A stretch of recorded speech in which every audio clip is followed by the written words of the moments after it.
जे काही हवंय ते झी5 ऍप वर पहा. झी5 ऍप डाउनलोड करा आणि फ्री मध्ये पहा केव्हाही कुठेही.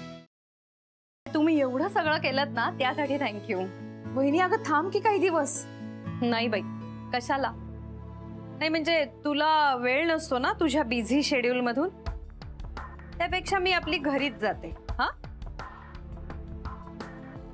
अगं आई वहिनी निघतायत, ओटी भरतेस ना? हो आणते. हा आणते. आणि वहिनींसाठी मी एक साडी घेऊन आलोय, पटकन घेऊन येतो. हा आलोच. हा साडी. तुझे बस जरा 2 मिनिटं.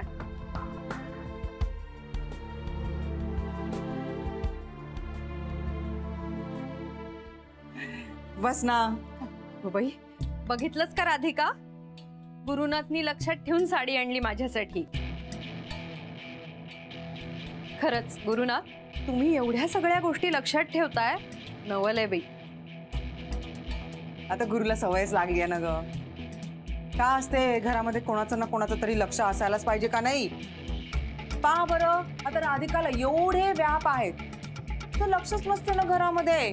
पहा बरं तुला कुंकू लावायचंय तेही विसरली ना ती. अहो ज्यांना जमतं ना तेच करतात असं, बाकीच्यांना नाही असं वाटत.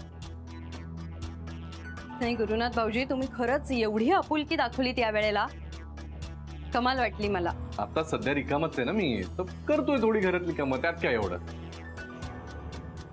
वहिनी असू द्या, मी खरं तुम्हाला ना सोडायला आलो असतो, पण मला अथर्वला सोडायला जायचंय. हा तर तुम्ही नीट जा आणि काही लागलं तरी हक्कानं फोन करा. ओके चल तू रेडी असणार आहे? हो. तुम्ही अथर्वला शाळेत सोडायला जाताय? राधिका आज पेरेंट्स टीचर मीटिंग आहे ना.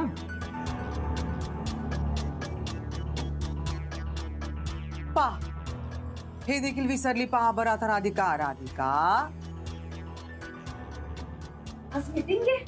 हो आज मीटिंग आहे. बाबा येणार. हा येऊ दे, बाप म्हणून तेवढी तरी जबाबदारी त्याला पार पडू दे. नाही नाही असं कसं, अथर्वसाठी एवढं करणारच ना मी. सो बहिणी तुम्ही नीट जा, काही लागलं तर मला कळवा. ओके. आणि राधिका बाकी मीटिंग मध्ये काय झालं मी सांगेनच नंतर निवांत. हा चले अथर्व बाय. तुझे चल चल चल लवकर बाय बाय. जा रे. चल ओटी भरती. हो. का राधिका तू हल्ली खूप विसरायला लागली बरं. ही लक्षणं बरी नाही. सांभाळ.